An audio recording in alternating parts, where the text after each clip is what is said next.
अस्सलामुअलैकुम, मेरा नाम है नैयर अब्बास और आज हम बात करेंगे चैप्टर नंबर 9 की रिव्यू एक्सरसाइज के बारे में। तो सबसे पहले अगर हम क्वेश्चन नंबर 1 की स्टेटमेंट को देखें तो हमें ये कहा गया है कि आपके पास दो ट्राइंगल्स हैं, लेट्स से ट्राइंगल ABC और दूसरी ट्राइंगल है ट्राइंगल DEF।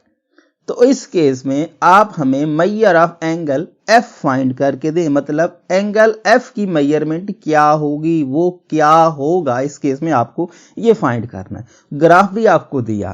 तो देखें जरा, हम जब भी बात करते हैं दो ट्राइंगल्स के कॉन्ग्रुएंट होने की, तो उसका मतलब ये होता है कि उसकी कॉरेस्पॉन्डिंग साइड्स और कॉरेस्पॉन्डिंग एंगल्स आपस में इक्वल होते हैं।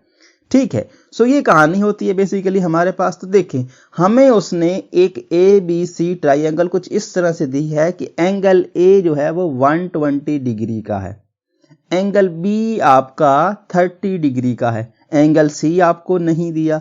दूसरे केस में अगर हम दूसरी ट्राइंगल की तरफ चलें तो हमें दिया है कि D एंगल 120 डिग्री का है, ना एंगल उसने E दिया है और ना एंगल उसने F दिया है, और ना ही हमें उसने ये बताया है कि कौन सा एंगल किसके कॉरेस्पॉन्डिंग होगा और कौन सी साइड किसके कॉरेस्पॉन्डिंग होगी। ठीक है, एक बात तो सिर्फ हमें पता चली है कि भाई एंगल A और एंगल D जो हैं दोनों बराबर हैं, दोनों आपस में कॉन्ग्रुएंट हैं। तो उसका मतलब ये हुआ कि इसके अपोजिट साइड भी आपस में कॉन्ग्रुएंट होंगी। यहां तक सिर्फ हमें यह पता चला कि BC और EF जो है वो तो आपस में इक्वल होंगी साइड्स और एंगल। बाकी ना हमें एंगल B का पता चला कि वो एंगल F के इक्वल होगा या एंगल E के इक्वल होगा, क्योंकि इस तरह की कोई भी ऑथेंटिक इंफॉर्मेशन हमारे पास नहीं आई है जिससे हम ये आइडिया लगा सकें कि एंगल्स कौन सा एंगल किस एंगल के इक्वल होगा, और ना ही हमें इस तरह का कोई हिंट मिला है। तो इसका क्या मतलब है कि हमें यहां पर इस केस में थोड़ा बहुत और सोचना पड़ेगा कि हम इसको किस तरह से लेके चल सकते हैं। अगर हम इसका तीसरा एंगल फाइंड करते हैं, तो तीसरा एंगल फाइंड करते हैं तो ये 120 है, ये 30 है, हम टोटल एंगल जानते हैं 180 डिग्री होता है। तो इसका मतलब ये हुआ कि अगर हम एंगल C को फाइंड करने की कोशिश करें तो क्या आएगा, लेट्स से हम इसको नाम देते हैं C का, एंगल C।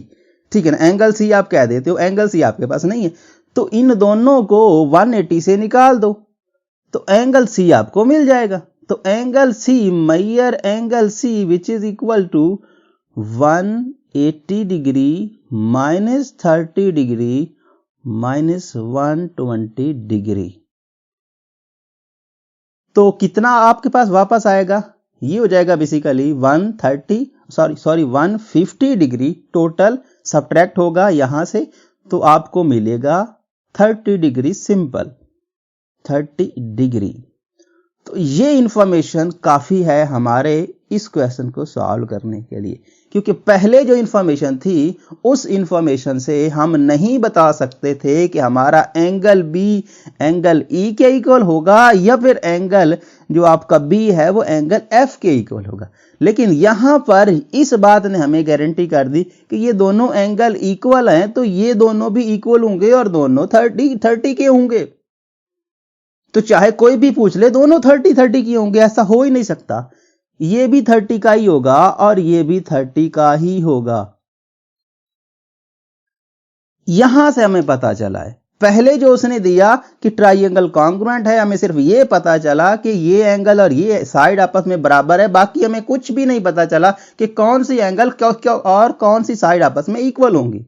सो इससे हमें कुछ भी पता नहीं चला। लेकिन जब हमने यहां से एंगल फाइंड किया तो हमें पता चला कि ये एंगल और ये एंगल दोनों बराबर हैं, तो दोनों बराबर हैं, तो इस केस में हम यहां पर दोनों केस में 30 ही लिखेंगे। और अगर हम गौर करें तो यहां पर दो एंगल आपके बराबर हो गए हैं, तो इसका मतलब कोरिस्पॉन्डिंग इसकी अपोजिट साइड जो होंगी वो भी आपस में बराबर होंगी। तो अगर आपसे ये पूछ लिया जाता कि क्या ये आइसोसेलेस ट्राइंगल है, तो जी बिल्कुल आइसोसेलेस ट्राइंगल बन गई है, क्योंकि इसके दो एंगल और दो साइड आपस में कॉन्ग्रुएंट हो गई हैं। सो इस तरह के क्वेश्चन भी आपसे पूछ लिए जा सकते हैं। अब हम नेक्स्ट की बात करते हैं। तो नेक्स्ट में कहानी कुछ यूं है। ठीक है, यहां पर आपको ट्रू और फॉल्स चेक करने हैं कि कौन सी स्टेटमेंट्स ठीक हैं और कौन सी स्टेटमेंट्स गलत हैं। तो सबसे पहले हम फर्स्ट पार्ट की बात कर लेते हैं। कहता है कि sum of the measure of all angles in a quadrilateral is 360 degree. अच्छा, क्वाड्रिलेटरल क्या होता है नहीं पढ़ा फिलहाल तक हमने। जब से हम चैप्टर नंबर 9 में आए हैं सिर्फ क्वाड्रिलेटरल के बारे में नहीं पढ़ा। तो ये बेसिकली ऐसी शेप होती है जो 4 साइड्स को रखती है और 4 इसके पास एंगल होते हैं। जिस तरह से हमने देखा था कि हमारे पास ट्राइंगल होती है। ट्राइंगल एक ऐसी शेप होती है जिसके पास 3 साइड्स होती हैं और 3 एंगल होते हैं। और ये एक ऐसी शेप होती है जिसकी 4 साइड्स होती हैं और 4 ही एंगल होते हैं। और इसके साथ साथ एक खूबी और भी ये होती है कि इसकी जो आपके पास अपोजिट साइड्स होती हैं वो आपस में पैरेलल होती हैं। अगर मैं आपको यहां पर बना के दिखाने की कोशिश करूं तो ये हमारे पास कुछ इस तरह से फिगर्स जो बनती हैं, ठीक है ना, इस तरह की फिगर्स, लेट से पैरेललोग्राम, लेट से रेक्टेंगल, लेट से स्क्वायर, ठीक है, ये भी पैरेललोग्राम, लेकिन एग्जैक्टली स्क्वायर की हम बात करें तो जिसकी चारों साइड्स और ये, ठीक है ना, ये आपका स्क्वायर बन गया। इस तरह की शेप्स को बोलते हैं, ये आपके पास क्वाड्रिलेटरल्स होती हैं। मतलब ऐसी शेप्स जिसकी 4 साइड होती हैं और अपोजिट साइड्स मेजर में भी इक्वल होती हैं और पैरेलल भी होती हैं, ठीक है ना। इस तरह की शेप्स को बोलते हैं क्वाड्रिलेटरल, ठीक है। इस तरह की शेप्स को क्या बोलते हैं? क्वाड्रिलेटरल्स। और अगर हम इनकी बात करें तो इनका एंगल का जो सम होता है वो होता है 360 डिग्री का। अगर हम स्क्वायर की बात करें तो स्क्वायर में ये भी 90 का, ये भी 90 का, ये भी 90 का, ये भी 90 का। In the same case rectangle की बात करें तो ये भी 90, ये भी 90, ये भी 90 और ये भी 90। लेकिन जो आपके पास पैरेललोग्राम होता है, पैरेललोग्राम में ये सा सीन नहीं होता है। पैरेललोग्राम में इन दोनों का सम होता है 180 डिग्री। ये कम हो सकता है, ज्यादा हो सकता है, लेकिन दोनों का सम 180 डिग्री और इन दोनों का सम भी 180 डिग्री होता है। तो ओवरऑल 180 डिग्री ये, 180 डिग्री ये, तो मिलकर बनाते हैं 360 डिग्री। और ये जो रेक्टेंगल और आपके पास ये हैं, इसके पास और भी टाइप्स हैं, सिर्फ यही नहीं है, लेकिन मैंने आपको जस्ट आइडिया दिया है कि किस तरह की शेप्स आपके पास आती हैं। इस तरह की शेप्स आपके पास क्वाड्रिलेटरल्स में आती हैं जिसकी 4 साइड्स होती हैं और 4 ही एंगल होते हैं और उनका सम किया जाए तो वो 360 डिग्री बनता है। सो इस केस में ये बात तो हो गई ठीक, ठीक है ना। और क्यों ठीक हुई उसके बारे में मैंने आपको लॉजिक्स दे दी हैं। काफी ज्यादा शेप्स बनती हैं, मैंने उनमें से 2-4 जो हम सबसे ज्यादा यूज करते हैं उनके बारे में आपको बता दिया। अच्छा, उसके बाद फिर कहता है यहां पर, अगर आप इसको टिक लगाना चाहते हो तो लगा सकते हो कि ये बात हमने ठीक पाई है इस पार्ट के लिए। उसके बाद है आपके पास the sum of measures of all angle in a triangle is 270 degree. अच्छा, हम चैप्टर नंबर 9 में आए हैं, हमने काफी बार इसको यूज किया है। हमने कहा है कि भाई जो ट्राइंगल होती है ना उसका तो सम 180 डिग्री का होता है। ये कह रहा है कि 270 डिग्री है, तो ये बात आपकी गलत है। सो इसको हम नहीं मानते। सो ये बात स्टेटमेंट जो है ये फॉल्स स्टेटमेंट है। उसके बाद क्या कहता है? In an equilateral triangle the angles of the same measurement. अच्छा, हमने इक्विलेटरल ट्राइंगल की डेफिनेशन भी पढ़ी है जब हमने इस चैप्टर को सॉल्व किया है, एक्सरसाइजेज में काफी बार यूज आया है। तो इक्विलेटरल ट्राइंगल ऐसी ट्राइंगल थी जिसकी तीनों साइड्स और तीनों आपके पास एंगल इक्वल होते थे। उस केस में हमने कहा कि भाई ऐसी शेप को इक्विलेटरल ट्राइंगल कहते हैं। बेसिकली वो ट्राइंगल तो पहले से होती है और फिर इक्विलेटरल तब बनती है जब उसकी तीनों साइड्स और तीनों एंगल्स बराबर होते हैं। और इसके बाद स्पेशली हमने ये भी पढ़ा था कि वो तीनों एंगल सिर्फ और सिर्फ 60 डिग्री हो सकते हैं और नहीं हो सकते। 180 डिग्री को अगर आपको 3 इक्वल पार्ट्स में डिवाइड करना है तो 60 के पार्ट्स के अलावा कुछ भी नहीं कह सकते आप। मतलब ये हुआ कि अगर आपको ये कह दे कि इक्विलेटरल ट्राइंगल है और उसके एंगल जो हैं सारे 90 के हैं या 45 के हैं, तो वो बात गलत होगी। सिर्फ और सिर्फ ये बात स्टेटमेंट ठीक हो सकती है कि या तो वो कह दे कि सारे एंगल सेम होते हैं, ये बात ठीक है, या फिर वो कह दे कि सारे 60 की होते हैं, तब ये ठीक है। अगर वो सेम तो ले ले, लेकिन आपको सेम ले ले, लेट से ले ले 70 70 70 का, तो तीनों 70 का लेगा तो वो तो ट्राइंगल से भी बाहर चले जाएंगे ना, 180 जो है 180 से बाहर चले जाएंगे। तो सिर्फ और सिर्फ वही केस के या तो सारे सेम की बात करे या फिर सभी को 60 के बराबर करे कि सभी 60 के हैं, तो तब हम मानेंगे। अच्छा, उसके बाद अगर हम नेक्स्ट की बात करें, मतलब ये बात ठीक हो गई, थर्ड पार्ट हमारा ठीक हो गया, ठीक है। अब हम नेक्स्ट की कहानी करते हैं। नेक्स्ट में क्या है, नेक्स्ट में ये कहता है कि there are two right angles in a triangle. Right angle क्या होते हैं इसके बारे में भी हमने काफी बात की है। राइट एंगल ट्राइंगल के बारे में भी बात की थी। राइट एंगल ट्राइंगल वो ट्राइंगल थे जिसमें एक एंगल 90 का होता था। राइट एंगल्स बोलते हैं वो एंगल जो 90 का होता है, उसको बोलते हैं राइट एंगल। सो अगर भाई दो एंगल एक ट्राइंगल में राइट बन जाए तो एक भी 90 का, दूसरा भी 90 का, तीसरा कहां गया? तीसरा तो 0 हो गया ना। सो उस केस में क्या है, ऐसा हो सकता है? ऐसा पॉसिबल नहीं है। ऐसा पॉसिबल क्यों नहीं है? क्योंकि तीसरे को भी तो कुछ वैल्यू देनी है। राइट एंगल ट्राइंगल, यहां पर दो राइट कर लेंगे, दोनों मिलकर 180 बना लेंगे, तो तीसरे के साथ क्या होगा? तीसरा तो फारग हो जाएगा, वो तो 0 हो जाएगा। ऐसा पॉसिबल नहीं है। दो राइट एंगल्स एक ट्राइंगल में नहीं हो सकते, ठीक है। सो इस केस में ये बात भी गलत है। इसकी रीजन ये है कि ये दोनों मिलकर 180 बना देंगे और ट्राइंगल का टोटल डिग्री तो 180 होता है, तो तीसरा कहां जाएगा? सो इसका मतलब ये हुआ कि ये स्टेटमेंट भी गलत है। अच्छा, उसके बाद हम बात कर लेते हैं नेक्स्ट की। नेक्स्ट में क्या कहता है कि in isosceles triangle corresponding angles and corresponding sides are equal in measure।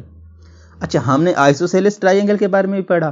क्या पढ़ा? हमने ये पढ़ा कि आइसोसेलेस ट्राइंगल ऐसी ट्राइंगल होती है जिसकी दो साइड और उसके कॉरेस्पॉन्डिंग दो एंगल आपस में बराबर होते हैं। लेकिन यहां पर क्या कह रहा है, यहां पर दो की कहानी उसने नहीं की है, उसने सभी एंगल्स और उसके कॉरेस्पॉन्डिंग साइड्स को इक्वल कर दिया है। तो इसका मतलब ये बात भी गलत है। अगर वो ये बात करता कि भाई दो एंगल और दो साइड्स कॉरेस्पॉन्डिंगली आपस में इक्वल होते हैं तो फिर तो हम मान लेते, लेकिन उसने तो सभी को मजम कर दिया है, सभी को सेम कर दिया है। सभी सेम नहीं होते हैं। आइसोसेलेस ट्राइंगल में सिर्फ दो साइड कम से कम तीनों हो सकते हैं, लेकिन वो हर सूरत हाल में नहीं होते। सो इस केस में ये बात भी ठीक नहीं है। सो ये भी फॉल्स स्टेटमेंट में चली जाएगी, क्योंकि आइसोसेलेस ट्राइंगल में दो साइड्स और दो जो एंगल्स होते हैं कॉरेस्पॉन्डिंग, वो भी अपोजिट, तो तब जाके काम बनता है। तो ये स्टेटमेंट भी हमारी फॉल्स स्टेटमेंट होगी। अब हम नेक्स्ट की बात करते हैं। तो नेक्स्ट में कहानी कुछ यूं है, यहां पर आपको इस बार सेंटेंस को करेक्ट करना है, मतलब ट्रू वैल्यू यहां पे असाइन करनी है। अच्छा, so fill in the blanks to make the sentence true sentence. अच्छा, ठीक हो गया भाई। यहां पर अब वो आपको कह रहा है कि भाई दो ट्राइंगल्स का हम आपको कॉरेस्पॉन्डिंग रिलेशन दे रहे हैं। कॉरेस्पॉन्डिंग रिलेशन का मतलब क्या होता है कि ये ट्राइंगल जिस तरह से परफॉर्म हो रही है, द सेम केस दूसरी भी उसी तरह से कॉरेस्पॉन्ड होगी। यहां पर अगर मैं आपको ग्राफिकली समझाने की कोशिश करूं तो इस तरह का सीन होता है। लेट से एक ट्राइंगल है, ये कॉरेस्पॉन्ड के बारे में हमने काफी पढ़ा, और दूसरी लेट से ये है, ये ट्राइंगल है, लेकिन ये अगर शेप में सेम नहीं है तो इसके बारे में आपको घबराना नहीं है। मैं आपको फिर से लिख बना के देने की कोशिश करता हूँ, तो शायद इस जैसी बन जाए, लेकिन बात वो ही रहेगी, ठीक है ना, इस तरह की शेप। और अगर क्या है, अगर दो ट्राइंगल्स का आपस में कॉरेस्पॉन्डिंग रिलेशन है तो फिर उस केस में जिस तरह की वो दिखेगी इस तरह से ये दिखेगी। तो मतलब ये हुआ कि ये वाली इससे, ये वाली इससे, ये वाली इससे। यहां पर देखिए नाम उसने क्या दिया, नाम उसने दिया ABC। तो एक तरतीब से चलना है, जिस तरह से ABC लिख रहे हो, A यहां लिख रहे हो, B यहां लिख रहे हो और C यहां लिख रहे हो। तो in the same case PQRB आप जो आपको क्या लिया DEF भी इसी तरतीब से। D पहला जो उसने जहां से पहला आपने इसका स्टार्ट किया था, इसका भी पहला आप यहीं से स्टार्ट करें, और दूसरा जहां पे लिखा था, दूसरा इसका यहां लिखा था, तो इसका भी डी, इसका दूसरा यहां लिखेंगे। और इसका तीसरा यहां लिखा था इस कोने पे, तो तीसरा इसका इस कोने पे एफ लिखेंगे। इस तरह से लिखना होता है जब कॉरेस्पॉन्डिंग की बात आती है।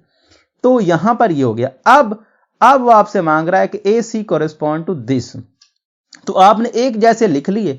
अब जैसे जैसे आपको नजर आ रहा है ए सी, और जो आपसे पूछ रहा है वो कौन सा पूछ रहा है, ए सी पूछ रहा है, तो ए सी, आप ए सी देख लें, ए सी, ये ए सी फर्स्ट और लास्ट, तो इसका भी ये होगा जी, इसका ये होगा, इसका ये करना चाहते हो तो ये होगा। इस तरह का सीन, जिस तरह से आपने देख के बनानी है, इसी सिम्मा से आपको ये सब कुछ करना है। अच्छा, सो यहां पर इसका क्या आंसर आ जाएगा, इसका आंसर आ जाएगा डी एफ। अब नेक्स्ट वो कह रहा है कि वही दो ट्राइंगल, नाम चेंज कर दिए, रिलेशन उसने बरकरार रखा, तो नाम हम भी चेंज कर देते हैं, के एल एम और पी क्यू आर। तो हम क्या करते हैं, नाम चेंज कर देते हैं। तो ठीक है, ये के, सो यहां के लिख रहा हूं, यहां एल और यहां एम और यहां पी, यहां क्यू और यहां आर। जिस तरह से उसने दिया तरतीब से, हमने के पहला यहां लिखा, इसका भी पहला यहां लिखा, इसका दूसरा यहां लिखा, इसका दूसरा यहां लिखा, इसका तीसरा यहां लिखा, इसका तीसरा यहां लिखा, तरतीब से लिखा। तो अब तरतीब से लिखा, तो जब भी वो पूछेगा इस एंगल को इस एंगल के बराबर करना, इस एंगल को इस एंगल के बराबर करना, इस एंगल को इस एंगल के बराबर करना, कोई परेशानी नहीं होगी। क्यों?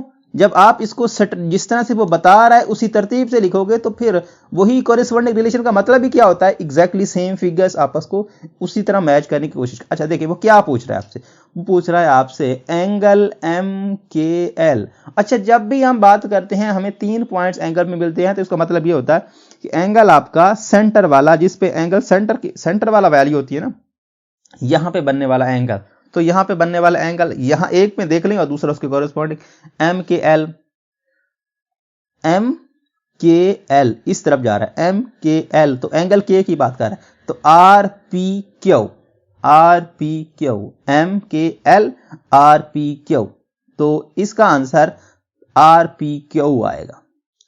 तो इसका आंसर क्या आएगा, इसका आंसर आएगा एंगल आर पी क्यू। और इसका क्या निकाला था, ए सी का हमने निकाला था, ये ए सी था ना, तो ए से सी, तो पी से क्यू, पी से आर, इसका पी से आर जी। अब in an isosceles triangle the base angle are. अच्छा, यहां पर एक स्टेटमेंट समझने की कोशिश करें कि आइसोसेलेस ट्राइंगल के बारे में हमने पहले भी बात की। क्या होती है, ऐसी ट्राइंगल जिसकी 2 साइड्स और 2 आपके पास एंगल्स इक्वल होते हैं, ठीक है ना। तो ये कहानी हो गई। अच्छा, मैं इसी को ले रहा हूं, इसी ट्राइंगल को, आइसोसेलेस ट्राइंगल अगर हम इसको माने, तो इसकी 2 साइड और ये साइड जो है, ये साइड इसके इक्वल और ये एंगल इस एंगल के इक्वल। ये हम जानते हैं आइसोसेलेस ट्राइंगल में ये कंडीशन होती है कि 2 साइड और 2 एंगल आपस में बराबर होते हैं। अच्छा, और जो लाइन एक्स एक्सिस से पैरेलल होती है, या फिर इन लाइंस, जो हम लाइंस अपनी कॉपी में देखते हैं उन लाइंस के पैरेलल होती है, उसको बोलते हैं बेस लाइन, या फिर बेस सिंपल बोलते हैं, BASE बेस। तो बेस पे एंगल बनते हैं 2, एक एंगल ये होता है, एक एंगल ये होता है। बेस के साथ एंगल कौन से बनते हैं, 2 एंगल बनते हैं। और बेस से एंगल बनने वाले जो दोनों एंगल्स होते हैं, ये मैयर में इक्वल होते हैं। और आपकी बुक में 65 डिग्री लिखा हुआ है, लेकिन वो लिखा हुआ है फिक्स करके, ऐसा नहीं है। ऐसा कोई सीन नहीं है कि 65 डिग्री आता है बेस का एंगल। हां, ले सकती हो 65, लेकिन वो बात एक यूनिक है, कोई खास पॉइंट के लिए आप कह देते हो कि ये एक खास तरह की, लेकिन आपके पास आइसोसेलेस ट्रायंगल में 65 डिग्री हर केस में नहीं होता है। तो यहां पर हर केस में जो चीज वैलिड करती है वो वैलिड करती है कि बेस एंगल्स आर सेम। मुनासिब लफ्ज जो यहां आएगा सेम लिख दें या फिर इक्वल लिख दें, ठीक है ना, ठीक है ना, इक्वल लिख दें या फिर कॉन्ग्रुएंट लिख दें। ये टर्म्स जो हैं ये मुनासिब वर्ड बनता है यहां लिखने के लिए। ये जो 65 लिखते हैं, 65 लिखने का जवाज नहीं बनता, क्योंकि बेस एंगल जो बनते हैं दोनों इसके साथ, दोनों 65 डिग्री किसी खास एक, वो तो फिक्स हो जाएगा ना, लेकिन वो आइसोसेलेस ट्राइंगल की बात कर रहा है, तो आइसोसेलेस ट्राइंगल में सिर्फ 65 डिग्री के एंगल नहीं होते हैं, इसमें आपके पास आप काफी ज्यादा ले सकते हो, उसके कॉरेस्पॉन्डिंग आपकी आइसोसेलेस ट्राइंगल बनती चली जाएंगी। तो ये बात मुनासिब नहीं है, और ना ही मुझे लगता है कि उसको लिखना मुनासिब रहेगा। 65 डिग्री को 65 डिग्री मुनासिब नहीं है। आप यहाँ पे इक्वल, कॉन्ग्रुएंट, सेम कुछ भी लिख दें, लिख सकते हैं, लेकिन 65 डिग्री मुनासिब नहीं रहेगा लिखने के लिए। बाकी आपकी मर्जी है, अगर आप बुक को ही फॉलो करना चाहते हैं तो कर लें, लेकिन वो एग्जैक्टली उसका आंसर नहीं है। अच्छा, उसके बाद है if the measure of each angle of triangle is 60 degree. ये कहानी वही जो हमने पीछे की, कि ऐसी ट्राइंगल जिसका हर एंगल 60 डिग्री का होगा, वो क्या होगी? वो इक्विलेटरल ट्राइंगल होगी। मैंने आपको पहले बताया है कि या तो वो कह दे कि तीनों एंगल सेम है, या फिर तीनों एंगल को 60 डिग्री कर दे तो वो इक्विलेटरल ट्राइंगल होगी। तो इस केस का आंसर आएगा इक्विलेटरल ट्राइंगल। अच्छा, उसके बाद आता है next part, in a right angle triangle side opposite to right angle is called. अच्छा, सबसे पहले मैं आपको यहां पर बता दूं कि राइट एंगल ट्राइंगल हमने पढ़ा तो है, लेकिन आपको याद दिलाने की कोशिश करता हूं। राइट एंगल ट्राइंगल कैसी दिखती है? इस तरह से दिखती है राइट एंगल ट्राइंगल, और ये एंगल राइट एंगल होता है 90 डिग्री का। इसके जो सामने वाली साइड होती है इसको बोलते हैं हाइपोटेन्यूस, और ये आपका नॉर्मली परिपेंडिकुलर बोला जाता है या फिर आल्टीट्यूड, और इसको बोलते हैं बेस। इस साइड को बोलते हैं बेस, इसको बोलते हैं परिपेंडिकुलर या फिर आल्टीट्यूड, और इस साइड को बोलते हैं जो 90 एंगल के सामने होती है उसको बोलते हैं हाइपोटेन्यूस।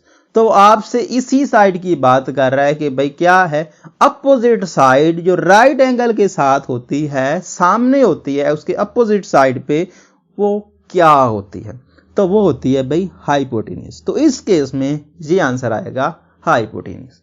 अब नेक्स्ट की अगर हम बात करें तो कहता है sum of measure of acute angle of a right angle triangle या फिर right triangle.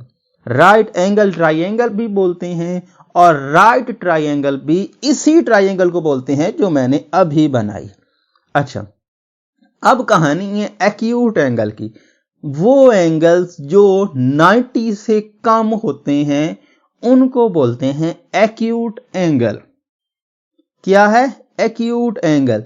So sum of measures of acute angle of a right triangle, मतलब जो एक्यूट एंगल्स का सम है वो राइट एंगल में कितना होता है। तो यहां पर आपकी बुक में लिखा हुआ है जी 180 डिग्री, जो कि गलत बात है। आपके पास राइट एंगल ट्राइंगल में एक एंगल तो हो गया 90 डिग्री का, जो कि एक्यूट नहीं रहा, क्योंकि एक्यूट की डेफिनेशन क्या होती है मैं आपको पहले बता चुका हूं कि ऐसा एंगल जो 90 से कम होता है उसको एक्यूट एंगल बोलते हैं। तो बाकी रह गया जी दो एंगल हैं आपकी ट्राइंगल में, राइट एंगल ट्राइंगल में एक्यूट एंगल। सो इन दोनों का सम, अब ट्राइंगल की अगर हम बात करें तो टोटल 180 डिग्री होता, और राइट वाला 90 निकल गया, तो बाकी दोनों क्या होंगे? दोनों का सम 90 होगा, दोनों का सम 90 डिग्री होगा, ना के 180 डिग्री। अगर हमसे यह कहता कि एक ट्राइंगल में टोटल सम कितना होता है, तो फिर तो हम कह देते कि भाई क्या है, 180 डिग्री होता है। लेकिन यहां पर वो आपसे टोटल एंगल्स का सम नहीं मांग रहा, वो आपसे मांग रहा है एक्यूट एंगल्स का सम, वो भी राइट एंगल ट्राइंगल में। तो राइट एंगल ट्राइंगल में दो एक्यूट एंगल होते हैं, एक तो राइट एंगल होता है, तो राइट एंगल साइड पे करें, बाकी दोनों का सम 90 होता है, क्योंकि एक 90 बाहर चला गया, बाकी दोनों का सम 90 होगा। 90 से बढ़ेगा तो तब भी काम खराब है, काम होगा तो ट्राइंगल नहीं रहेगी, और बढ़ जाएगा तो तब भी ट्राइंगल नहीं रहेगी। तो दोनों का सम होता है 90 डिग्री, तो इसको भी आप दुरुस्त कर लें। और जो ये कहता है कि इसका आंसर 180 डिग्री है, फिर उसे सोचने की जरूरत है। ठीक है, अब हम नेक्स्ट की बात करते हैं। तो नेक्स्ट में कहानी कुछ यूं है कि आपको इस बार चेक करना है कि कौन सी ठीक होगी, कौन सी स्टेटमेंट गलत होगी। यहां पे इनमें से चार में से एक को ठीक करना है। अच्छा, फर्स्ट पार्ट की अगर हम बात करें तो which of the following is not sufficient condition for congruence of two triangle. तो वो ये कह रहा है कि आपके पास क्या चीज जरूरी नहीं होगी कि आपकी दो ट्रायंगल्स कॉन्ग्रुएंट हों। अच्छा, पहला है ASA। ये बेसिकली हमने ASA पास्टुलेट पढ़ा। क्या कहता है वो? कहता है कि एक ट्राइंगल है, दो एंगल और एक साइड बराबर, तो वो कॉन्ग्रुएंट ट्राइंगल। ठीक है, तो ये बात तो लाजमी है। अगर एक एंगल भी बराबर ना हुआ तो वो तो क्या हो जाएगा, काम खराब हो जाएगा। सो ये बात तो ठीक है, ये तो जरूरी है। उसके बाद बी पार्ट है। तो बी पार्ट में HSH, और ये रूल अगर आपको याद हो तो हमने एक क्वेश्चन किया था। उस क्वेश्चन में हमने कहा था ये क्वेश्चन ये यूज कब हुआ था? ये यूज हुआ था राइट एंगल ट्राइंगल्स के बारे में, कि अगर आपके पास राइट एंगल ट्राइंगल हो तो उस केस में अगर एक साइड और हाइपोटेनियस इक्वल हो जाएं तो उस केस में क्या होता है? उस केस में ट्राइंगल्स कॉन्ग्रुएंट हो जाती हैं। तो वहां पर HSH नहीं लिखा हुआ था, वहां पर हाइट आपके पास एक साइड और एक दूसरा आपके पास हाइपोटेनियस से काम चल रहा था, लेकिन यहां पर उसने HSH लिखा है। यहां पर HSH होना लाजमी नहीं है। HS से काम चल जाएगा। HS राइट एंगल ट्राइंगल हो और HS हो तो दोनों ट्राइंगल्स कॉन्ग्रुएंट हो जाएंगी। तो ये बात गलत है, ये बात लाजमी नहीं है। हो सकता है, मतलब ऐसा नहीं है कि भाई ना ऐसा हो तो ट्राइंगल कॉन्ग्रुएंट नहीं रहेगी, ऐसा सही नहीं है। ट्राइंगल फिर भी कॉन्ग्रुएंट होगी, लेकिन वो आपसे ये नहीं पूछ रहे, वो आपसे ये पूछ रहे हैं कि ये जरूरी नहीं है। जरूरी नहीं है मतलब ये हुआ कि इसमें से आप एक H हटा दो तब भी काम चल जाएगा, तब भी ट्राइंगल कॉन्ग्रुएंट रहेगी। वो आपसे ये पूछ रहे हैं, वो आपसे ये नहीं पूछ रहे हैं कि भाई ये नहीं होगी, इससे कॉन्ग्रुएंट होगी भाई, लेकिन इसको हटा भी दोगे ना एक H को, तो तब भी वो right angle triangle congruent triangle रहेगी। अब नेक्स्ट सी में SAA मतलब एक साइड दो एंगल। ये तो वही पुराना A वाला किस्सा उसने फिर से छेड़ दिया। तो इसको लिखने के तरीके हैं, हम काफी बार यूज करते हैं कि SA आपके पास ASA लिख दे या फिर SAA लिख दे, एक साइड दो एंगल। तो कहानी वही है, तो A और C को सेम लिख दिया ना। उसके बाद D पार्ट उसने लिखा है AAA, तीनों एंगल्स, तो तीनों एंगल्स भी हो जाए तो तब भी कोई इशू नहीं। ये बात भी है, तीनों साइड्स भी हो जाएं तब भी कोई इशू नहीं। तीनों एंगल्स हो जाएं, दो एंगल और एक साइड, तब भी कोई इशू नहीं है। दो साइड और एक एंगल, तब भी कोई इशू नहीं है। ठीक है ना। सो इसका मतलब ये हुआ कि ये तीनों ऑप्शन जो हमारा फर्स्ट, थर्ड और जो लास्ट है, ये जरूरी है। इनमें से एक भी मिस करें तो ट्राइंगल कॉन्ग्रुएंट नहीं रहती। लेकिन ये बी पार्ट में आप H को मिस कर दो, राइट एंगल ट्राइंगल की ये चीज यूज होती है, तो उस केस में आप यहां पर क्या कर सकते हो, यहां पर तब भी इसको कॉन्ग्रुएंट बना रह सकते हो। तो इसका आंसर जो आएगा वो बी आएगा। अब in ABC triangle if angle B is congruent to angle A, क्या मतलब कि दोनों एंगल सेम हैं मेजर में, then the bisector of an angle divide the triangle into congruent triangle. अच्छा, ये हमने एक क्वेश्चन किया था, अगर आपको याद हो। काफी क्वेश्चन किए हैं, लेकिन उसमें एक ये क्वेश्चन भी था कि अगर आपके पास दो एंगल सेम हैं, दो एंगल सेम मतलब क्या, आइसोसेलेस ट्राइंगल ना। दो एंगल सेम जब भी बात आ जाती है तो वो आइसोसेलेस ट्राइंगल की तरफ चला जाता है, क्योंकि दो एंगल सेम तो उसके कॉरेस्पॉन्डिंग साइड सेम, तो उसके कॉरेस्पॉन्डिंग साइड सेम, तो आइसोसेलेस ट्राइंगल। आइसोसेलेस ट्राइंगल में एक एंगल बाइसेक्टर था, और एंगल बाइसेक्टर था तो हम लेते थे दो ट्राइंगल्स कॉन्ग्रुएंट हो जा रही थी। वो किस एंगल को बाइसेक्ट करता था? वो इन दोनों एंगल्स को नहीं करता था, वो तीसरे एंगल को बाइसेक्ट करता था। अगर आपको याद हो, हम इस तरह की कोई फिगर बनाते थे, नॉर्मली इस तरह की हम फिगर बनाते थे, बनाई थी हमने क्वेश्चन में, और हमने यहां से यहां पर एक लाइन ड्रा की थी, इस एंगल को इस एंगल के बराबर किया था, ठीक है ना। यहां पर ये देखे ना, ये आप ए कह दो, ये आप बी कह दो, और ये आप सी कह दो, ये एंगल और ये एंगल बराबर, ये एंगल और ये एंगल बराबर। सो यहां पर आइसोसेलेस तो वो पहले से है, तो ये साइड तो पहले से बराबर, आइसोसेलेस की वजह से दो एंगल्स बराबर, तो उसकी कॉरेस्पॉन्डिंग साइड बराबर, दो साइड बराबर, और तीसरी ये साइड बराबर, सॉरी ये आपस में एक एक साइड बराबर, और एक साइड कॉमन, और एक एंगल बराबर। तो एस ए एस पास्टुलेट के हिसाब से ये कॉन्ग्रुएंट होती है। तो भाई बाइसेक्टर क्या होता है? बाइसेक्टर में कहानी कहां जाती है? बाइसेक्टर में वो करता है तीसरे को डिवाइड, इसको इनको करेगा तो काम खराब हो जाएगा, ठीक है। सो इस केस में आपका जो एंगल सी है, तीसरा एंगल, उसको क्या करेगा? उसको बाइसेक्ट करेगा, तो तब जाके बनेगा आपके पास सेम केस। तो इस केस में आप क्या लगा सकते हो? इस केस में आप लगा सकते हो सी पार्ट। इसमें आप ये भी यहां पर देखें ना, अगर आपको ये साइड नहीं भी दी है, लेट से आप ये भी नहीं मानते कि आपके पास ये नहीं है, तो ठीक है, आप साइड्स को ना भी माने तब भी काम चलता है। कैसे? यहां पे देखियो कि एंगल ए और एंगल बी तो पहले से बराबर करके बैठे हो, और एंगल सी को अगर आप करोगे क्या आपस में, आप क्या करोगे? बाइसेक्ट करोगे। एंगल बाइसेक्टर का क्या मतलब होता है? उसको दो बराबर हिस्सों में काटने वाला। तो दो बराबर हिस्सों में काटने वाला तो क्या हो जाएगा? ये एंगल और ये एंगल बराबर, ये एंगल बराबर, ये एंगल बराबर, और ये कॉमन साइड। तो दो एंगल और एक साइड बराबर, तो तब भी आपके पास आइसोसेलेस ट्रायंगल बनती है। लेकिन अगर आप एंगल ए को काट दें या एंगल बी को काट दें, तो फिर काम नहीं बनता। ना एंगल ए को काटने से काम बनता है, ना एंगल बी को दो बराबर हिस्सों में काटने से काम बनता है। काम बनता है तो सिर्फ और सिर्फ किससे? एंगल सी को दो बराबर हिस्सों में काटने से। तब जाके आप चेक कर सकते हैं, आप इसको बना के देख लें, आप इसको बना लें, आप इसको काट लें। आप एंगल जो है सी को नहीं काटना चाहते, आप एंगल किसी दूसरे, लेट से काम तो वही है, हम जस्ट नाम चेंज कर देते हैं। लेट से यहाँ ए रख देते हैं, यहाँ बी रख देते हैं, और यहाँ सी रख देते हैं। एंगल ए को काट रहा है, एंगल ए को काट रहा है, ये भी बराबर हो गया, और ये कॉमन हो गया। और एंगल ए को क्या करेंगे? एंगल ए का चार डालेंगे, क्या करेंगे? हमारे पास ये दो एंगल बराबर, और ये एंगल बराबर, और ये साइड बराबर। इसका एंगल कोई बराबर ही नहीं, हमें कैसे पता चलेगा? ये एंगल कैसे बताएंगे कि इसके एंगल के बराबर? नहीं बता सकते। हम इस एंगल को उस एंगल के बराबर कर नहीं सकते, या तो हमें कुछ पता हो।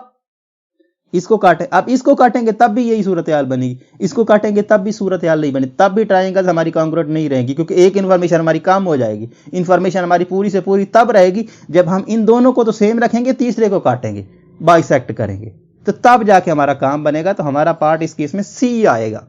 एंगल ए को काटने से भी हमारी ट्रायंगल कॉन्ग्रुएंट नहीं रहेगी, एंगल बी को बाइसेक्ट करने से भी हमारी ट्रायंगल कॉन्ग्रुएंट नहीं रहेगी। कॉन्ग्रुएंट रहेंगी तो सिर्फ और सिर्फ किस केस में? जब हम तीसरे एंगल को काटेंगे। तो एंगल सी को काटेंगे तो उस केस में हमें रिजल्ट मिलेगा कॉन्ग्रुएंट ट्रायंगल का, अदरवाइज नहीं मिलेगा। अब हम नेक्स्ट की बात करते हैं। तो नेक्स्ट में कहानी कुछ यूं है, यहां पर देखें कि द डायगोनल्स ऑफ, यहां पर आपको क्या लगाना है? Does not divide into two congruent triangle. तो खुशकिस्मती से तीन बातें तो मैंने आपको पहले बता दी कि रेक्टेंगल क्या बला है, पैरेललोग्राम क्या बला है, और स्क्वायर क्या बला है। मैंने आपको इन्फॉर्मेशन भी उनके बताई कि क्या है। ये तीनों जो होती है ना, तीनों 360 का जो आपका एंगल होती है उसको रखती हैं। तो सबसे पहले मैं अगर आपको पैरेललोग्राम बनाने की कोशिश करूं तो पैरेललोग्राम ये, रेक्टेंगल की बात करूं तो रेक्टेंगल ये, और स्क्वायर की बात करूं तो स्क्वायर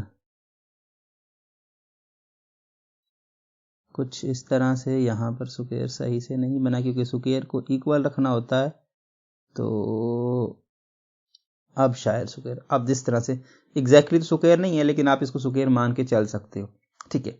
सो इसको क्या पूछ रहा है? वो कह रहा है भाई क्या है कि आपके पास डायगोनल्स, तो डायगोनल्स क्या होता है, ये अपोजिट्स लाइन को आपस में ज्वाइन करने वाली लाइन, तो अपोजिट्स को ज्वाइन करने वाली लाइन, ये इसको अपोजिट्स, ये डायगोनल्स होते हैं बेसिकली, इनके ये डायगोनल्स होते हैं बेसिकली, ये इस तरह से भी होते हैं, ये भी होते हैं, इसको भी डायगोनल बोलते हैं, लेकिन इसको मेन डायगोनल बोलते हैं, और ये भी डायगोनल होता है बेसिकली, ये भी डायगोनल होता है, यहाँ से यहाँ तक की लाइन। अच्छा, वो क्या रहा है, वो ये कह रहा है कि आप क्या कर रहे हो, आपके पास जो डायगोनल होता है इन फॉर्म्स का, तो कौन सी फॉर्म ऐसी है जिनके डायगोनल से जो आपके पास कॉन्ग्रुएंट ट्राइंगल्स नहीं बनती हैं, जो, ठीक है ना। तो देखिए, मैं पहले तो इन तीनों के बारे में बात कर चुका हूं, इसके बारे में पहले बात कर। अच्छा देखें, मैंने आपको कहा कि भाई ये जो शेप्स होती हैं, ये तो एक तो होती पैरेलल है, और दूसरा बताया कि ये अपोजिट साइड में होती इक्वल है। ये बताया मैंने आपको कि भाई अपोजिट साइड्स इक्वल होती हैं और सेम डायरेक्शन में होती हैं, पैरेलल होती हैं। और अब देखें, ये ट्रायंगल बनी है हमारी, ये ट्रायंगल यहां से ये वाली, ये ट्रायंगल एक बनी है, और दूसरी ट्रायंगल ये बनी है, ठीक है ना, दूसरी ट्रायंगल ये बनी है। सो देखें क्या है, ये एंगल, ये साइड और ये साइड बराबर, और ये साइड कॉमन, ये साइड और ये साइड, ये देखिए ना, ये साइड इस साइड के बराबर, ये साइड इस साइड के बराबर, तो एक साइड बराबर, दूसरी साइड बराबर, तीसरी कॉमन, तो तीनों साइड बराबर ट्रायंगल में। तो क्या हुआ, एस एस एस पास्टुलेट कि अगर दो ट्रायंगल तीनों साइड बराबर तो कॉन्ग्रुएंट, तो यहां पर किस्सा मुख्तसर खत्म हो गया, ये तो कॉन्ग्रुएंट बन जाएगी, इसके डायगोनल इसको कॉन्ग्रुएंट बना देगी। अब इसको देखो, ये इसके बराबर, ये इसके बराबर, मैं आपको पहले बात कर चुका, और ये दोनों में कॉमन, तो यही, ये साइड इसके बराबर, ये साइड इसके बराबर, और ये कॉमन, तो तीन साइड बराबर, तो एस एस एस पास्टुलेट का मतलब ये भी कॉन्ग्रुएंट। इसके बारे में क्या करें, ये भी तो उन्हीं की तरह की शेप है, तो ये क्या है, ये इसके बराबर होती है, ये इसके भी बराबर, ये तो आइसोसेलेस ट्रायंगल बन जाएगी ना बेसिकली। तो ये दो एंगल, दो साइड्स बराबर, और यहां पर क्या है, ये आपके पास होके, ये आपके पास ये और ये बराबर, ठीक है ना, ये और ये बराबर, तो इस केस में तो चारों बराबर हो गई, तो दो साइड्स आपस में बराबर, और तीसरी कॉमन, तो एस एस एस पास्टुलेट के हिसाब से फिर वही कहानी, एस एस एस पास्टुलेट के हिसाब से तीनों साइड्स बराबर, तो उस केस में ये फिर कॉन्ग्रुएंट होगी। अब जो चौथी चीज है उसके बारे में बात कर लेते हैं। ये शेप ट्रेपेजियम, इसको ट्रेपोजाइड भी बोलते हैं, ठीक है ना, और ये किस तरह से दिखती है, तो इस तरह की शेप, ठीक है ना, इस तरह की शेप, और यहां पर कुछ इस तरह की शेप, समझ सकते, इस तरह की शेप्स। ये देखिए कि दोनों, ये देखें, ये दो साइड्स हैं, ये साइड्स, ये आपस में क्या है, पैरेलल हैं, ठीक है ना, दो साइड इसकी पैरेलल होती हैं। इस तरह की जो शेप्स होती है ना, उसको बोलते हैं कि वो ट्रेपोजाइड्स शेप होती हैं, या ट्रेपोजाइड्स उनको बोलते हैं, उस ऐसी शेप जो होती तो बेसिकली वही चार, उसके भी चार कोने, चार साइड्स होती हैं, उन्हीं की तरह की, जिस तरह की पिछली की डेफिनेशन थी, उनके भी चार कोने होते हैं, इसके भी चार कोने होते हैं, चार साइड्स होती हैं। लेकिन इसमें क्या गड़बड़ होती है, इसमें गड़बड़ ये होती है कि भाई इनमें जो है, इनमें आपका मसला ये होता है कि इनमें आपके पास दो साइड तो पैरेलल होती हैं, और बाकी दो साइड जो होती हैं ना, वो पैरेलल नहीं होती हैं। ये देखने, इसकी डायरेक्शन यहां जा रही है, इसकी डायरेक्शन यहां जा रही है, ठीक है, इसकी डायरेक्शन यहां और इसकी डायरेक्शन यहां। तो ये आप इनके डायगोनल्स, आप इनके डायगोनल्स देखें, इनका डायगोनल्स एक ये बनेगा, और एक इनका डायगोनल्स यहां पे देखिए, यहां बनेगा। आप एक ही डायगोनल की बात कर लो तो देखें, ये इसके इक्वल नहीं है, ये इसके इक्वल नहीं है, सिर्फ और सिर्फ एक ही चीज कॉमन है, वो है ये। तो एक साइड पे हम कैसे ट्राइंगल को कॉन्ग्रुएंट बना सकते हैं, ट्राइंगल तो ये बन रही है ना, ट्राइंगल तो ये बन रही है, देखें ये ट्राइंगल तो बन रही है, ये यहां से देखो तो ये एक ट्राइंगल, ये वाली ट्राइंगल तो ये बन रही है, और इस तरह से ये भी ट्राइंगल बन रही है, ट्राइंगल तो ये बन रही है, लेकिन ये इक्विलेटरल ट्राइंगल, यहाँ पर जो ट्राइंगल्स हैं ये ट्राइंगल कॉन्ग्रुएंट नहीं है। ट्राइंगल तो ये मान रही है, दोनों ट्राइंगल्स मान रही है, लेकिन कॉन्ग्रुएंट नहीं है। क्यों? क्योंकि ये देखें ना, इनकी सिर्फ एक ही साइड कॉमन है, बाकी तो कॉमन कोई है ही नहीं। तो कैसे, कौन सा कोई रूल भी ऐसा नहीं है जो इनको कॉन्ग्रुएंट बना सके। तो इस तरह से इसका आंसर क्या आएगा, इसका आंसर आएगा ट्रेपोजियम, ये फिर ट्रेपेजॉइड बोलते हैं इसको। तो ठीक है, इसका आंसर आ गया ये। अच्छा, how many acute angles are there in an acute angle triangle. अच्छा, ऐसी ट्राइंगल जिसके तीनों एंगल्स एक्यूट एंगल होते हैं उसको एक्यूट एंगल ट्राइंगल बोलते हैं। और एक्यूट एंगल क्या होता है इसके बारे में आपको बता चुका हूं कि ऐसा एंगल जो 90 से कम हो उसको बोलते हैं एक्यूट एंगल। अब देखें, एक ट्राइंगल में 3 एंगल होते हैं और तीनों अगर 90 से कम ले लिए जाएं तो तब जाके काम बनेगा ना, क्योंकि एक्यूट की बात, एक्यूट तो ऐसी ट्राइंगल जिसमें तीनों एंगल्स एक्यूट हों, तो तीनों 90 से कम, एक ट्राइंगल में 3 एंगल और तीनों को एक्यूट लेना तब वो एक्यूट एंगल बनती है। तो इसका आंसर क्या आएगा? इसका आंसर आएगा सी। अगर 2 एक्यूट हों तो क्या होता है, 2 एक्यूट हूं और एक क्या हो, एक ज्यादा हो, तो फिर वो एक्यूट एंगल ट्राइंगल, और एक बी वाली कहानी भी नहीं रही। So not more than 2। सो ये बातें सारी गलत हैं। सिर्फ और सिर्फ एक्यूट एंगल ट्राइंगल वही ट्राइंगल होती है जिसके तीनों एंगल्स एक्यूट एंगल होते हैं, मतलब तीनों एंगल्स 90 डिग्री से कम होते हैं। तो तीनों एंगल 90 डिग्री से कम होते हैं तो उसका आंसर सी आएगा। तो इस तरह से ये एक्सरसाइज एंड होती है। उम्मीद करता हूं ये वीडियो आपको पसंद आएगा। अगर आपको ये वीडियो पसंद आता है तो इस वीडियो को अपने दोस्तों को, अपने क्लास वालों के साथ जरूर शेयर करें। Thanks for watching. Allah Hafiz.